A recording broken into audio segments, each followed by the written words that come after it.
Ada jamaah haji Pak dari Indonesia.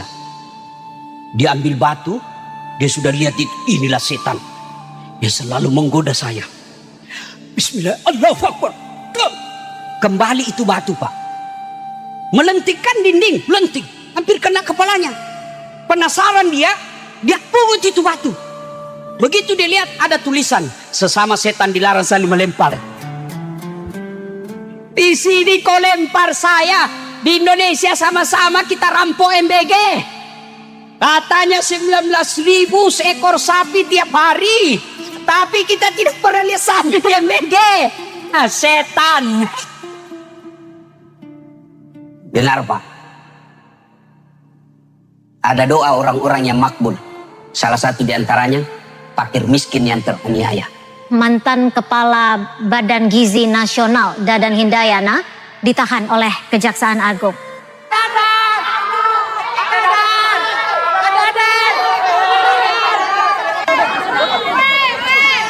Innallaha wa malaikatahu yusalluna 'alan nabi ya ayyuhalladzina amanu sallu 'alaihi wa sallimu taslima. Sesungguhnya Allah dan para malaikatnya bersalawat kepada Rasulullah Muhammad sallallahu alaihi wasallam. Maka wahai orang-orang yang beriman, bersalawatlah kalian kepada Rasulullah dengan sebaik-baik salawat. Suatu kali Nabi lagi duduk-duduk dengan malaikat Jibril. Tiba-tiba Nabi melihat ada malaikat lebih 1.000.000 jari-jarinya. Ibu-ibu berapa jari-jarinya Bu? Berapa? 10. Cacat kok itu. Nggak ada kakimu? 20. Malaikat lebih 1.000.000 jari-jarinya.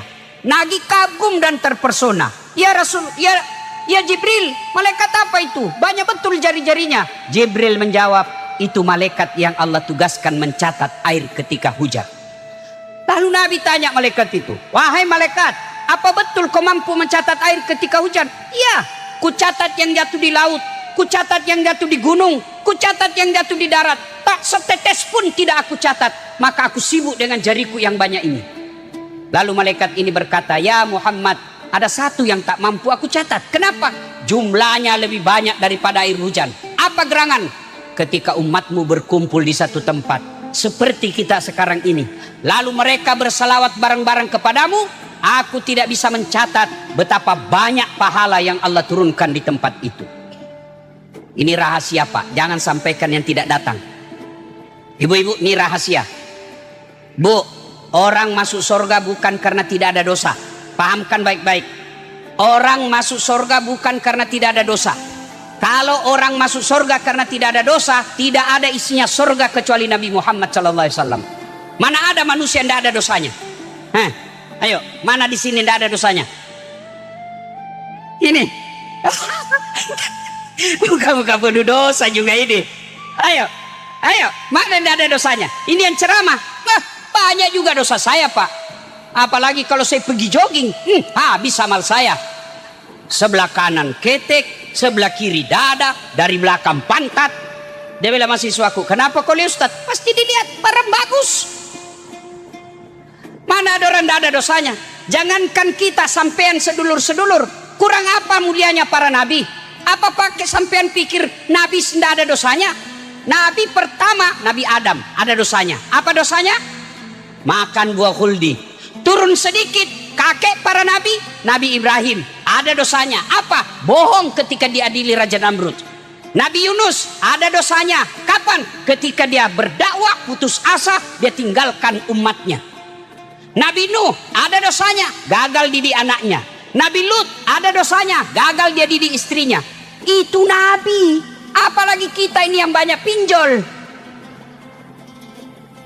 Mana ada orang tidak ada dosanya? Semua kita punya dosa. Lalu kenapa orang masuk surga Ustaz? Ditimbang pahalanya sebelah kanan, timbang dosanya sebelah kiri. Ternyata setelah timbang punya timbang, maka lebih banyak pahalanya daripada dosanya masuk surga. Meskipun selisihnya 0,1%. Maka sedulur-sedulur, kalau tidak banyak amal, jangan banyak dosa. Kalau banyak dosa harus yakin lebih banyak pahala. Maka saya mau ajak berbuat amal. Bisa? Bisa? Itulah dulu ulama-ulama ahli sunnah wal jamaah dari Jawa, terutama Jawa Timur. Mereka kalau kelompok kumpul umatnya, mereka ngajak bersalawat bareng-bareng. Kenapa? Karena ulama kita dulu tahu kalau berkumpul dan bersalawat, pahalanya lebih banyak daripada air hujan. Maka bersalawatlah Bapak Ibu saudara-saudara sekalian. Wa khalaidan, bismillahirrahmanirrahim. Ya ayyuhalladzina amanu taqullaha haqqa tuqatih wa la tamutunna illa wa antum muslimun. Wahai orang-orang yang beriman, bertakwalah kalian kepada Allah dengan sebenar-benarnya takwa, dan janganlah kalian mati kecuali dalam keadaan beragama Islam. Ayat ini Jumat dibacakan khatib, termasuk guru kita tadi Profesor Dr. Mahfud MD. Ketika khatib mimbar tadi, beliau pun membaca ayat ini. Dari ratusan ribuan ayat dalam Quran, ayat ini selalu diulang-ulang. Kenapa? Ayat ini penting. Wahai orang-orang yang beriman, bertakwa kalian kepada Allah sebenar-benar takwa, dan jangan kalian mati kecuali dalam keadaan beragama Islam. Berarti ayat ini Allah ingin sampaikan, Das'ad, kamu ngaku Islam, KTP-mu Islam, belum tentu kau mati dalam keadaan membawamu Islam. Insya Allah tuan-tuan tidak akan mati dalam keadaan berzina. Amin. Insya Allah kita tidak akan mati dalam keadaan merampok. Amin. Insya Allah kita tidak akan mati dalam keadaan korupsi. Tapi yang bisa membuat kita mati kafir, hubbi aklil haram, suka makan barang haram. Dan salah satu barang haram itu adalah mereka yang menerima serangan fajar ketika pilkada kemarin. Ini semua muka-mukanya ini semua ini. Nah kau semua pelakunya. Nah, maka terpilihlah anggota dewan kita ketika rakyat susah dia joget-joget. Terpilihlah pemimpin kita ketika kita susah mereka tidak peduli dengan kita. Apa yang dia pikir? Saya sudah kasih kau 300.000. Maka yang lalu biarlah berlalu. 2029 ke depan jangan lagi terima serangan fajar. Bisa? Bisa? Serius bisa? Dengarlah janji hambamu ya Allah. Mereka nanti yang masih terima serangan fajar, buat hidupnya menderita lahir batin. Hampa. Bapak Ibu saudara-saudara sekalian, yang terhormat guru saya Profesor Dr. Mahfud MD, tokoh nasional, cerdas dan berani. Biar cerdas kalau penakut tidak ada gunanya. Ini beliau cerdas, berani, kurang lebih sama orang Bugis. Beliau orang Madura, cuma sayangnya orang Madura takut sama istrinya. Kalau kami orang Bugis tidak ada takut sama istri, cuma istri kami lebih berani daripada. Yang kita hormati Bapak Bupati Kayong Utara, yang kita hormati Wakil Bupati, beliau ini orang hebat, bisa mewakili Bupati, sementara Bupati tidak bisa mewakili beliau. Alhamdulillah. Siapa lagi yang kita hormati? Yang kita hormati Sahibul Bait, mewakili ayahanda beliau Adinda Raja Sabta Oktahari beserta adinda beliau, adiknya. Ibu, saya tanya dulu Ibu, kenapa Ustadz Das'ad dan Mahfud MD bisa sampai di sini? Saya mau jelaskan. Kenapa? Karena ada Pak Oso yang ngundang saya. Kalau Ibu majelis taklim, seragamu aja belum lunas. Maka inilah pentingnya ada orang kaya di kampung. Tapi biar kaya kalau pelit tidak ada gunanya. Alhamdulillah keluarga besar Bapak Osman Sabta Odang kaya, populer, dermawan. Alhamdulillah, kita doakan panjang umur. Mana lagi yang mau dihormati? Mantan Bupati. Mana lagi? Ketua Majelis Ulama Indonesia. Mana lagi? rektor, insya Allah. UIN. Semua deh, semua. Waktu habis. Ya. Ibu-ibu, Ibrahim alaihissalam kaya, Bu. Tapi hebatnya, apa itu? Apa itu? Oh, drone. Oh, biasalah itu, Bu. Ya, untung bukan gigi kita yang jatuh. Pak, Bu, Ibrahim alaihissalam ini kaya. Sampai kekayaannya dalam sejarah diceritakan, binatang ternaknya saja lebih 12 ribu binatang ternaknya. Tapi hebatnya, kaya galau, kaya gelisah. Apa gelisahnya? Jangan sampai ini harta yang saya miliki menguasai hati saya sehingga saya tidak bisa terlepas dari hartaku. Dia sengsara pikirannya, Pak. Cemas. Kenapa cemas? Jangan sampai ini harta lebih saya cintai daripada Allah. Kalau kita, Pak, sengsara karena tidak ada harta. Ini Ibrahim sengsara pikirannya karena kebanyakan harta. Maka untuk menghilangkan cintanya, terikatnya kepada harta, dia menyembelih binatang. Menyembelih apa, Dek?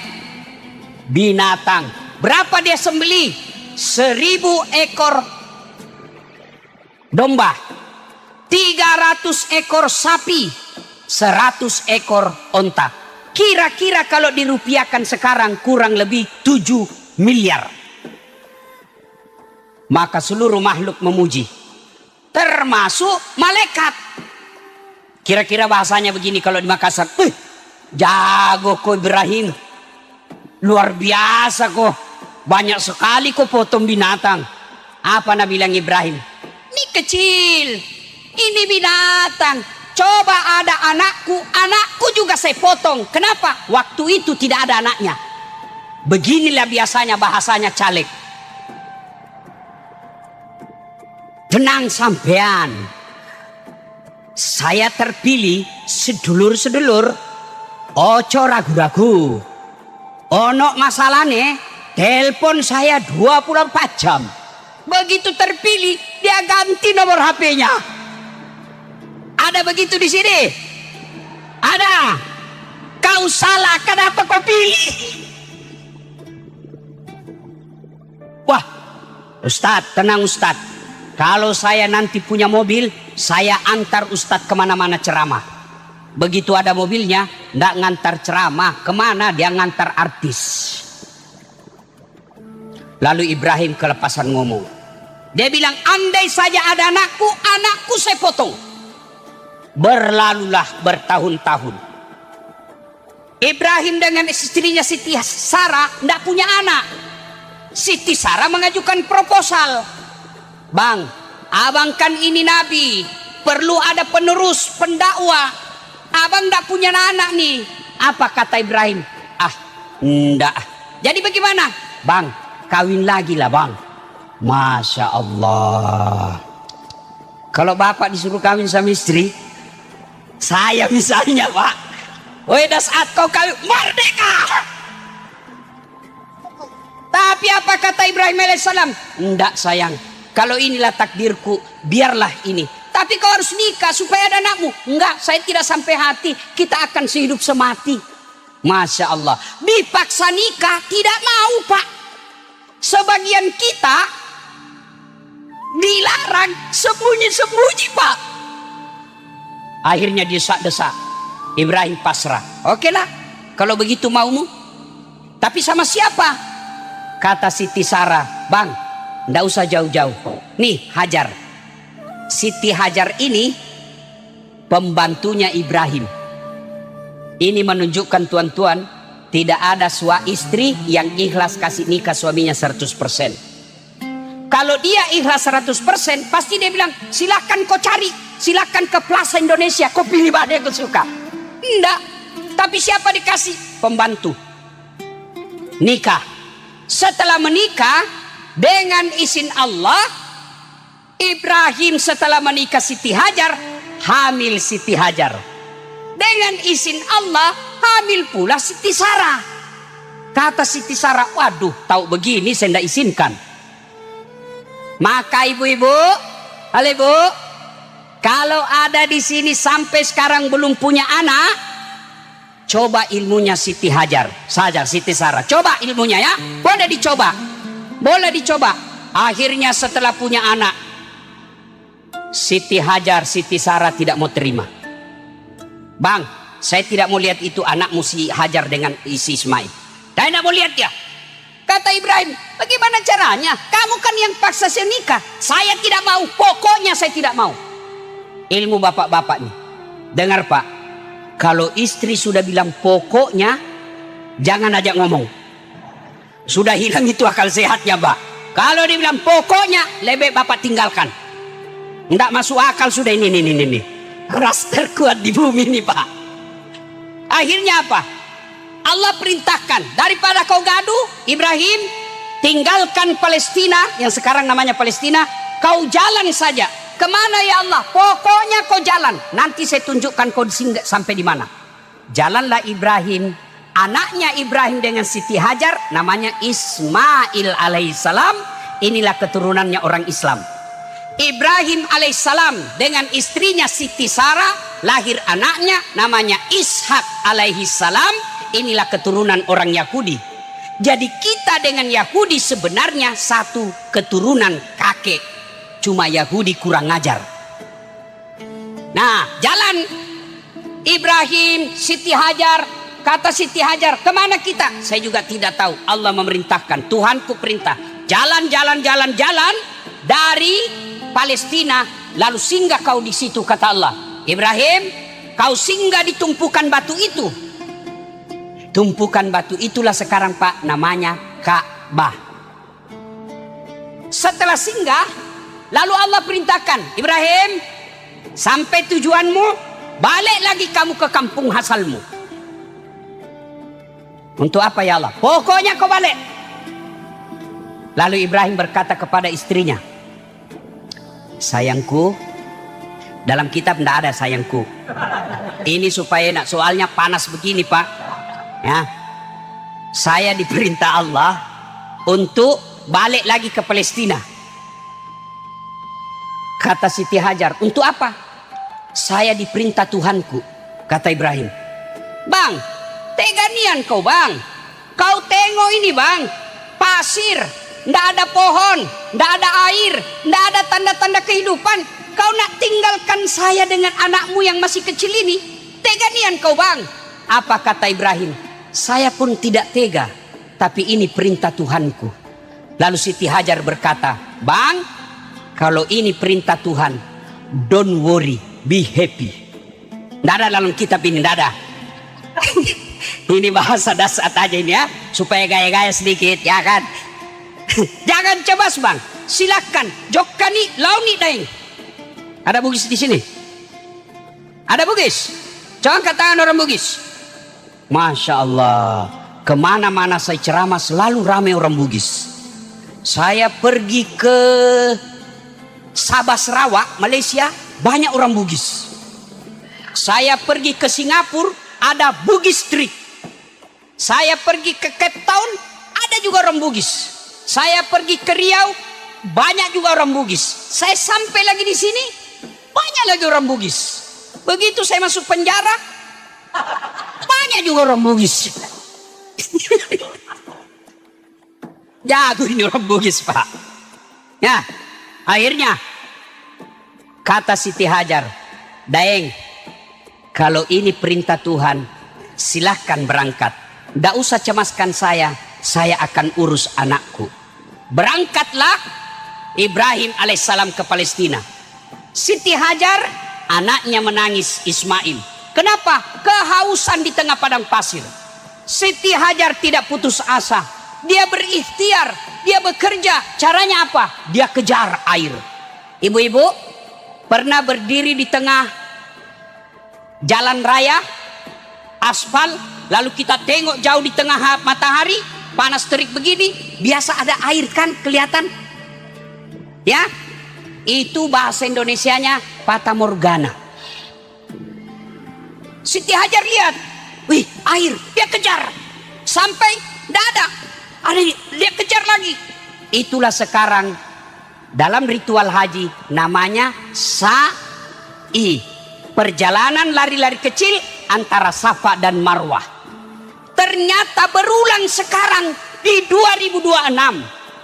Fata Morgana yang dilihat oleh Siti Hajar waktu itu sekarang lebih modern, namanya hoax. Apa namanya? Hoax, berita bohong, hoax. Dan kalau Siti Hajar lari namanya sa'i, kalau kita sekarang namanya AI.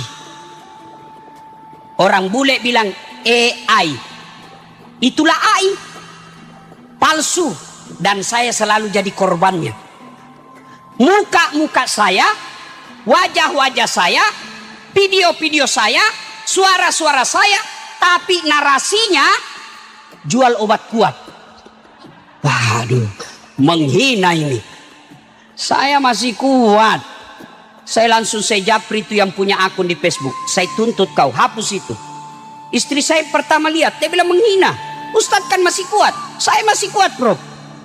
Masih bisa 5 kali satu hari, Pak. Nah, salah paham lagi nih, Pak. 5 kali ceramah maksud saya. Hah? Akhirnya lari-lari kecil itulah sa'i sekarang. Lari lagi, tidak dapat. Pasrah Siti Hajar. Ya Allah, bantu kami, selamatkan saya dan anakku. Allah terpersona dan memerintahkan Jibril, kau turun bantu Siti Hajar. Hentakkan kakinya Ismail di pasir. Dan dihentakkan kakinya. Begitu dihentakkan kakinya di pasir, keluar air. Muncrat. Lalu melihat air itu, Siti Hajar berkata, Zam-zam, Zam-zam. Air yang muncrat, air yang muncrat. Itulah air Zam-zam sekarang. Saya doakan yang belum minum air Zam-zam, mudah-mudahan Allah berikan kemampuan, kesempatan untuk meminum air Zam-zam di sumbernya. Amin. Sudah, berlalulah. Beredar berita, ada air, sumber mata air di padang pasir, di tengah gurun, airnya muncrat tidak pernah habis. Maka beredarlah itu informasi, datanglah orang dari segala penjuru, membikin tenda, membikin penginapan, membikin pemukiman. Itulah sekarang yang dulu namanya Hijaz, sekarang namanya Makkah. Ini mengganggu anak-anak kita di atas ini. Inilah bapak-bapak pelanggaran kita anak-anak. Bapak, saya tidak salahkan mereka. Yang saya salahkan orang tuanya. Saya ini Bu, Pak, bukan alumni pesantren. Tapi kalau ada pengajian begini, bapakku dia suruh saya duduk di sampingnya. Duduk kau di sini. Dengar itu, kalau kau tidak tahu yang saya jelas, kau tanya nanti saya tampelin kau. Duh, bapak saya dulu, Pak. Akhirnya, meskipun saya tidak pernah pesantren, saya bisa jadi ustadz. Sekarang lihat anak-anak kita sekarang. Bapaknya dulu ceramah, dia bilang, kau pergi main nak. Tahan hancur-hancurlah dia di atas, Pak. Mesti itu. Jangan ketawa, saya serius ini. Mesti itu anak disuruh duduk di sampingnya bapak. Ketemulah mereka. Dia bilang, orang bugis mengenggo nih. Si lelu-lelu nih asik. Lalu apa kutu? Nah, Bapak Ibu saudara-saudara sekalian, lalu kita lanjut cerita. Itulah Hijaz yang kita sebut sekarang Makkah. Nah, berlalulah waktu. Tanggal 8 Zulhijjah, mimpi di malam hari Nabi Ibrahim. Ibrahim, kamu pernah berjanji kalau ada anak saya potong. Sekarang ada anakmu, potong itu anakmu. Ibrahim bangun. Ini mimpi atau wahyu? Kalau mimpi, kenapa anak disuruh potong? Keterlaluan betul. Lama ditunggu disuruh potong. Kalau ini mimpi, kenapa kok jelas sekali? Ibrahim berenung-renung, berpikir mimpi wahyu, merenung lama. Maka kita sekarang tanggal 8 Zulhijjah disebut hari Tarwiyah atau hari berpikir-pikir sunnah puasa hari Senin kemarin. Yang tidak puasa, wassalam. Tahun depan kita puasa insya Allah umur panjang. 9 Zulhijjah, mimpi lagi Ibrahim malam. Ibrahim, bayar utangmu. Kau sudah nasar, potong itu anakmu. Ibrahim bangun. Ini bukan mimpi. Ini wahyu dari Allah. Yakin dia, maka kita tanggal 9 Zulhijjah sekarang disebut hari Arafah atau hari penuh keyakinan. Sunnah puasa kemarin. Yang tidak puasa, wassalam. Tanggal 10 Zulhijjah, Ibrahim panggil anaknya. Mail, Ismail. Mail.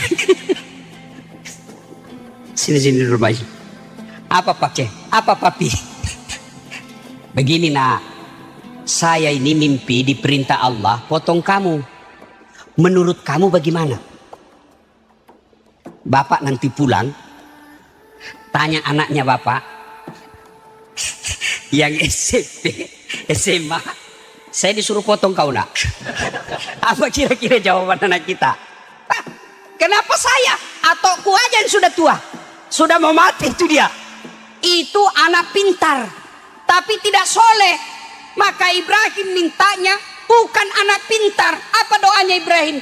Allahumma rabbi habli minas salihin. Ya Allah, berikan hamba anak yang soleh, bukan anak yang pintar, anak yang soleh. Bayangkan apa jawaban anaknya. Pak, kalau anak kita suruh potong. Kalau anak 5 pak, kita punya anak 5, suruh potong.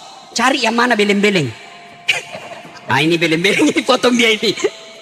Satu pak disuruh potong. Ibrahim ajak diskusi anaknya. Apa jawaban anaknya? Pak, kalau ini perintah Allah, jangan cemaskan saya.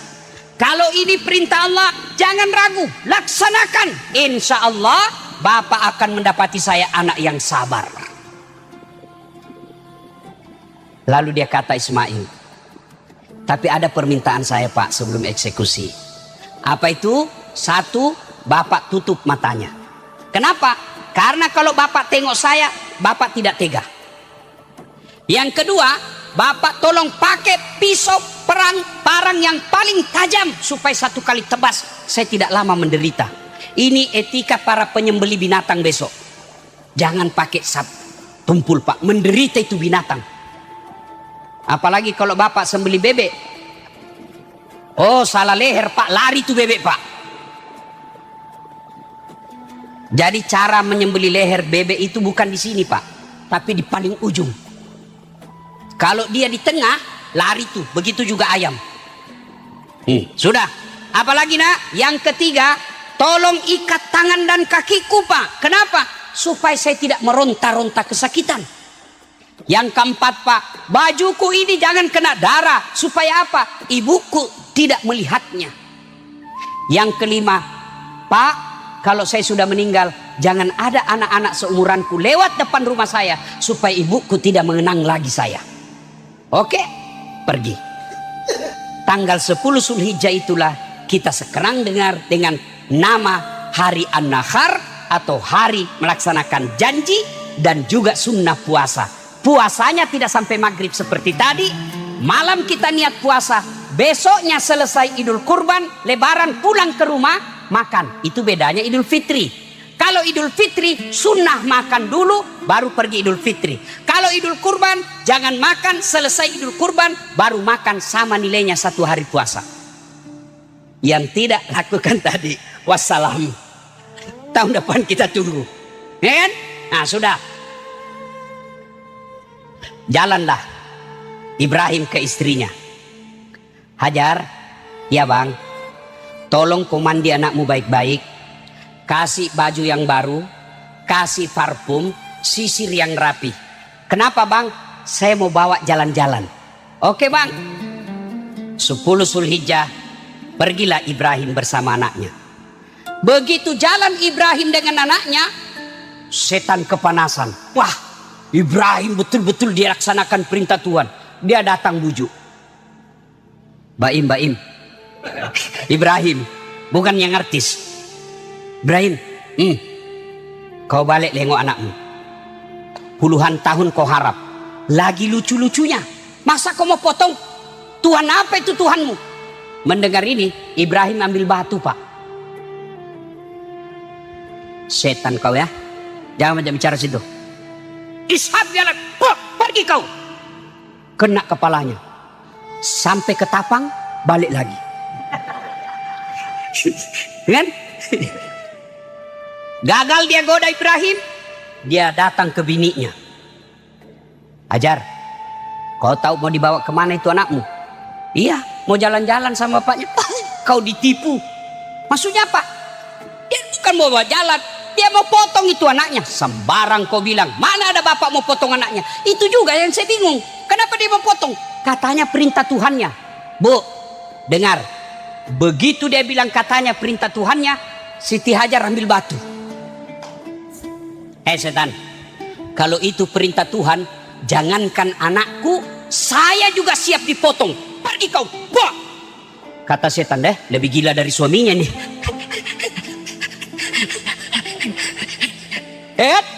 Gagal. Apa setan menyerah? Tidak, Pak. Sampai lagi di apa itu nih? Saya lupa nama kabupatennya tadi, dikasih tahu saya, Pak. Balik lagi, Pak. Mail lagi dia goda. Ismail, Kayong Utara. Mas Ismail, Mais, apa? Kau tahu mau dibawa kemana? Ismail tidak bicara, Pak. Dia ambil batu. Jangan banyak bicara, Ustaz. Ishab, Pak. Kena matanya sebelah kanan. Itu melempar sekarang dalam ritual haji disebut melempar 3 jumroh. Setan besar, setan tengah, setan kecil. Usta, ukaba, ula. Kalau dulu yang kita lempar tugu seperti ini, bulat, jadi susah kenanya. Sekarang dinding. Jadi adik-adik yang belajar sunnah, yang selalu mengatakan bid'ah tidak ada pada zaman Nabi, maka dinding melempar jumroh itu bid'ah. Kenapa? Tidak ada pada zaman Nabi. Itu bid'ah, itu tidak ada pada zaman Nabi. Dan kalian yang selalu bilang tidak ada pada zaman Nabi, kalau ustadzmu khutbah pakai bahasa Indonesia, bid'ah. Kenapa? Nabi tidak pernah khutbah pakai bahasa Melayu. Maka yang baik, silakan kau laksanakan apa yang kamu yakini, tanpa kau tuduh orang tidak sunnah. Saya selalu jadi korban. Dibilang ustadz stand up. Apa kau Maulid katanya memelihara sunnah, kau tidak pelihara sunnah. Saya bilang, kenapa kau tuduh saya tidak pelihara sunnah? Buktinya kau tidak punya jenggot. Ya mau diapa kalau tidak mau tumbuh?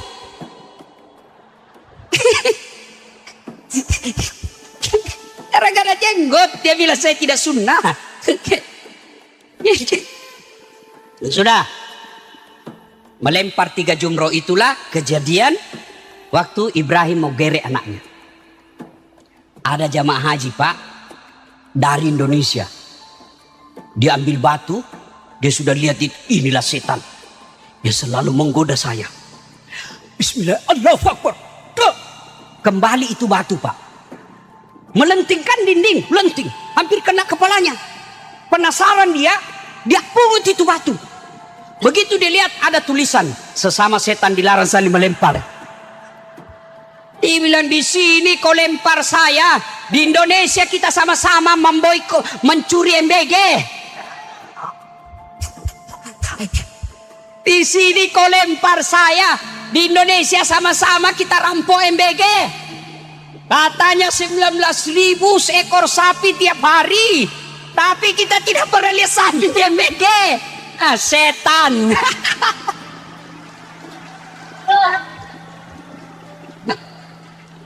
Ya, di sini kau lempar saya, di proyek jembatan sama-sama kita tilap main selisih. Lain kali kita cerita itu. Nanti saya lagi dibilang antek-antek asing. Oh, saudara-saudara sekalian, ya sudah. Lempar 3 jumroh, selesai. Bawalah anaknya. Sampailah dia di satu tempat yang konon kabarnya itu kalau bapak pergi umroh kan biasa dibawa siara luar. Itu ketika selesai kita dari Mina, dari Arafah, Musdalifah, kita menuju Mina. Biasanya mutawif kita di bus, ibu bapak jamaah sebelah kiri. Ada di situ pos-pos dekat Istana Raja, disitulah dibaringkan Ismail. Lalu dibaringkanlah Ismail. Tutup mata, ikat. Sudah itu, Lalu Ibrahim gerek lehernya. Bismillahirrahmanirrahim. La ilaha. Potong. Enggak mempan Pak. Enggak mempan. Kata Ismail, Bapak main-main sih. Enggak, sudah serius saya ini nah. Main-main kapan? Enggak keras. Enggak ku keras ini. Gitu.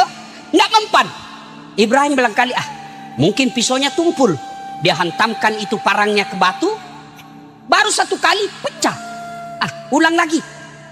Begitu dia mau ulang kedua kalinya, Ismail bilang begini, Pak, tunggu dulu. Apa nak? Tolong buka ikatan tanganku. Tolong buka kakiku. Kenapa? Karena kalau saya diikat, nanti Allah menuduh saya tidak ikhlas. Saya terpaksa. Tolong buka. Malaikat semua terpesona. Terharu malaikat lihat Ismail. Lalu malaikat membesarkan Allah. Allahu Akbar. Allahu Akbar. Allahu Akbar. Mendengar ini disambut oleh Ibrahim. La ilaha illallah. Wallahu Akbar. Dan itu pun Ismail menjawabnya, menyebutnya Allahu Akbar. Walillahil hamd. Itulah kalimat kalau kita takbiran. Allahu Akbar. Allahu Akbar. Allahu Akbar. Terpesonanya malaikat di langit. La ilaha illallah wallahu akbar. Ibrahim alaihissalam. Allahu akbar walillahil hamd. Ismail.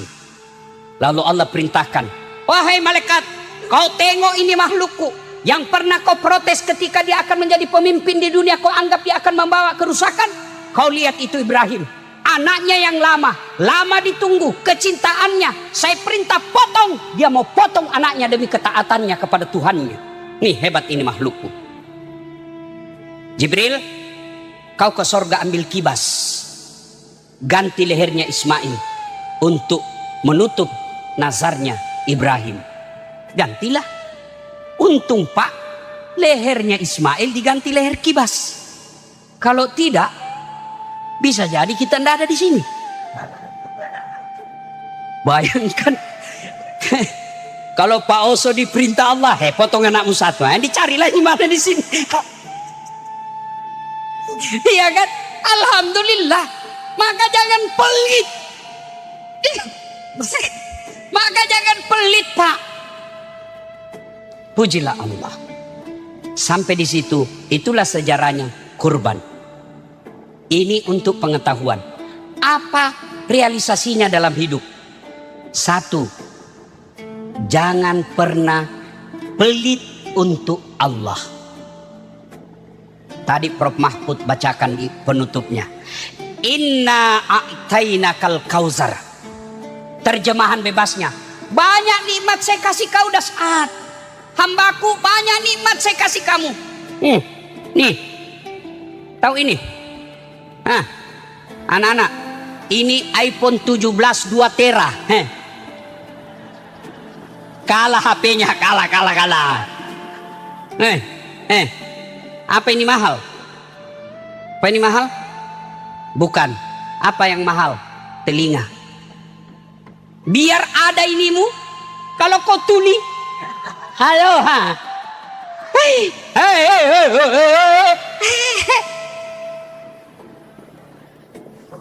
iya, berarti bukan handphone yang mahal. Apa yang mahal? Telinga.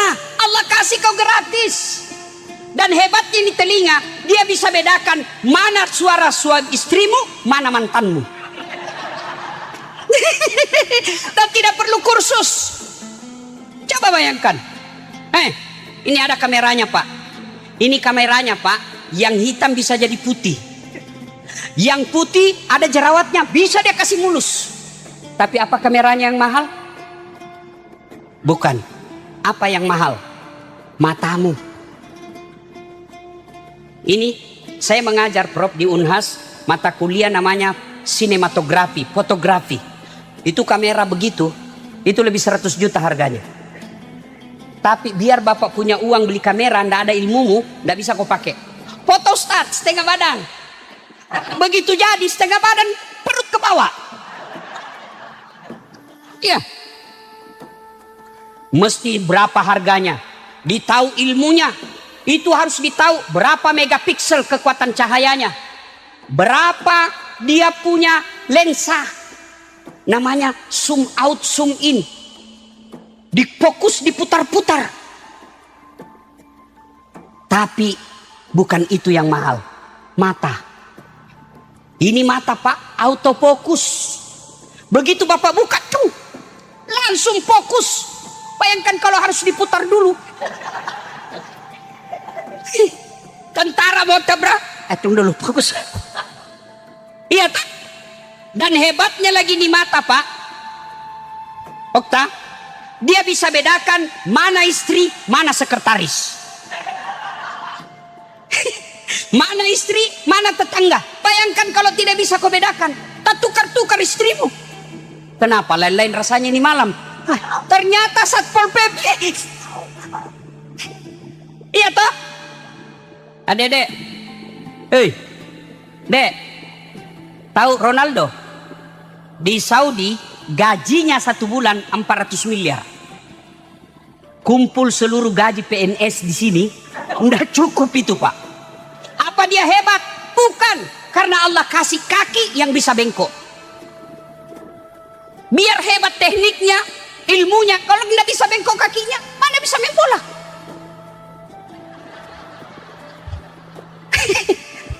Iya toh? Kenapa saya bisa datang ceramah di sini? Karena kaki saya cantik gantian jalan. Bayangkan kalau dia tidak mau gantian jalan, nggak gerak saya. Capek. Iya toh? Atau dia mau jalan bersamaan. Maka kita ucapkan alhamdulillah. Alhamdulillah. Ibu-ibu, mau cepat kaya? Mau? Jual jantungmu.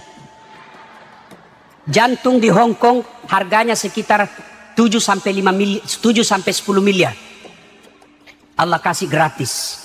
Ginjal kalau dijual 2 sampai 3 miliar. 2 di dalamnya 6 miliar. Bayangkan, ada lagi nikmat, Prof. Namanya nikmat gigi. Pak, Bapak pernah bayangkan itu bagaimana seandainya nih gigi tumbuh dan panjang seperti rambut? Pernah bayangkan? Gondrong sudah rambutmu ini Pak. Saya yakin Pak Bupati dia akan terpilih kalau sudah gondrong mulutnya. Allahu Akbar. Maka kita selalu ucapkan alhamdulillah. Bu, biar dia kaya, terkenal, sehat, tapi tidak ada iman, tidak ada guna. Mau saya kasih contoh?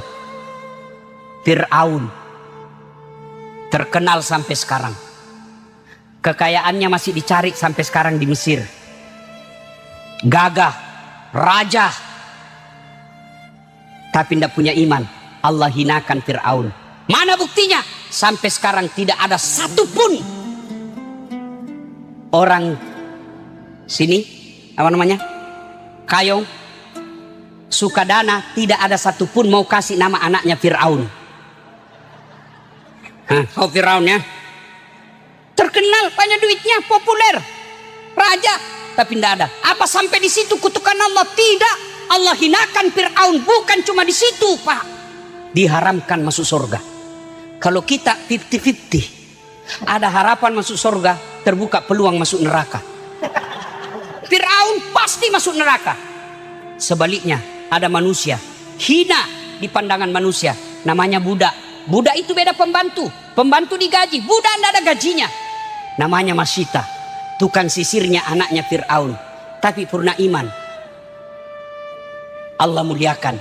Ketika Nabi Isra Mi'raj, terpesona Nabi. Jibril, bau apa ini? Harum betul. Tidak pernah aku dapat harum seperti ini. Siapa dia Jibril? Arwah para nabi, para rasul, malaikat? Bukan. Siapa? Masita dan keluarganya. Dan hebatnya Allah muliakan Masita. Berapa banyak perempuan yang namanya Masita. Maka iman yang penting. Dan ciri-ciri orang beriman, dia berkurban. Saya tidak mampu. Dengar kata guru kita tadi, Prof. Mahfud MD. Nabi katakan, siapa yang sudah mampu dan tidak berkorban, jangan kau dekati masjid kami. Saya tidak mampu. Oke, mari saya hitung.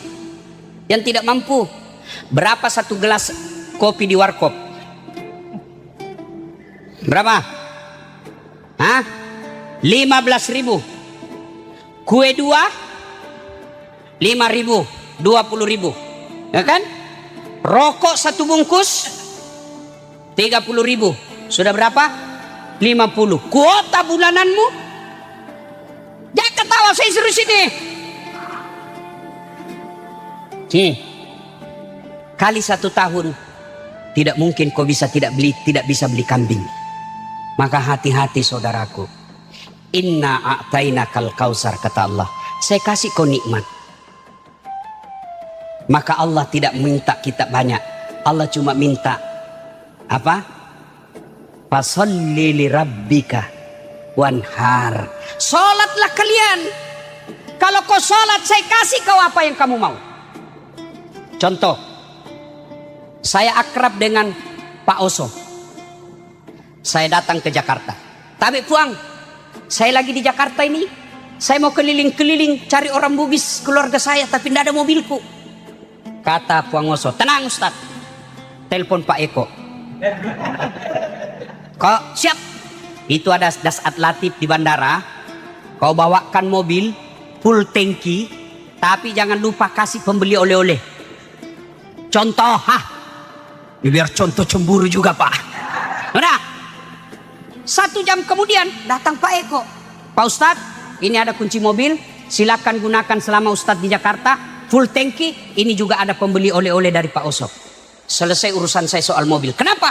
Saya akrab sama yang punya mobil. Sebaliknya, ada dari Makassar, tidak pernah ketemu, tidak pernah dengar nama, tidak pernah lihat wajahnya, datang Jakarta. Tapi Kuang, pinjam dulu mobilnya. Siapa ditelepon Pak Oso? Kapolres. Tangkap itu tukang tipu itu. Tidak pernah ketemu kok pinjam mobil, tangkap dia. Begitu juga dalam hidupmu sedulur-sedulur. Tidak pernah kau sholat. Sholat cuma hari Jumat.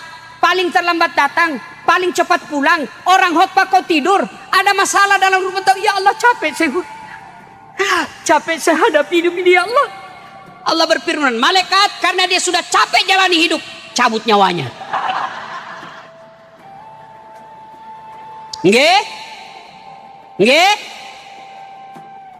Tuan-tuan, tidak ada susahnya bagi Allah kasih dunia. Allah cuma minta perbaiki sholat.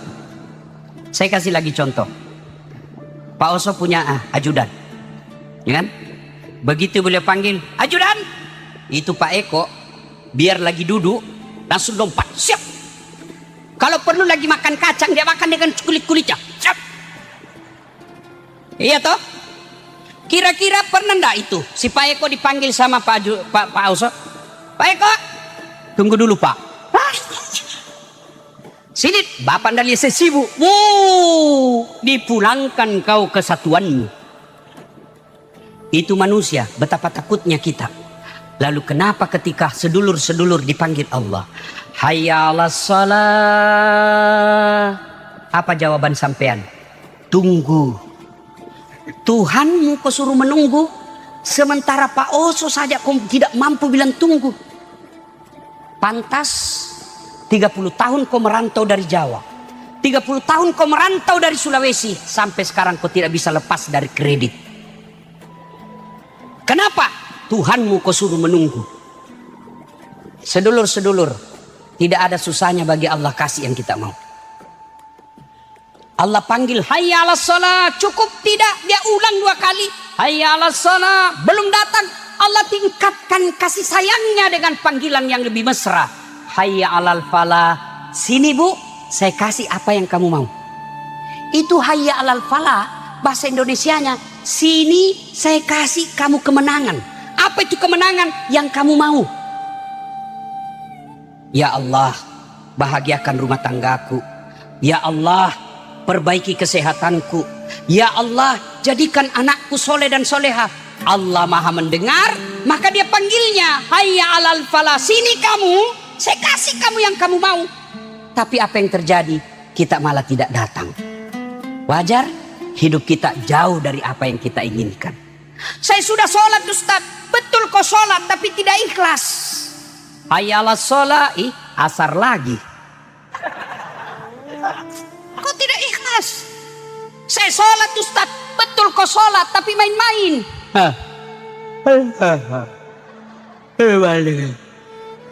Ya kana budu ya.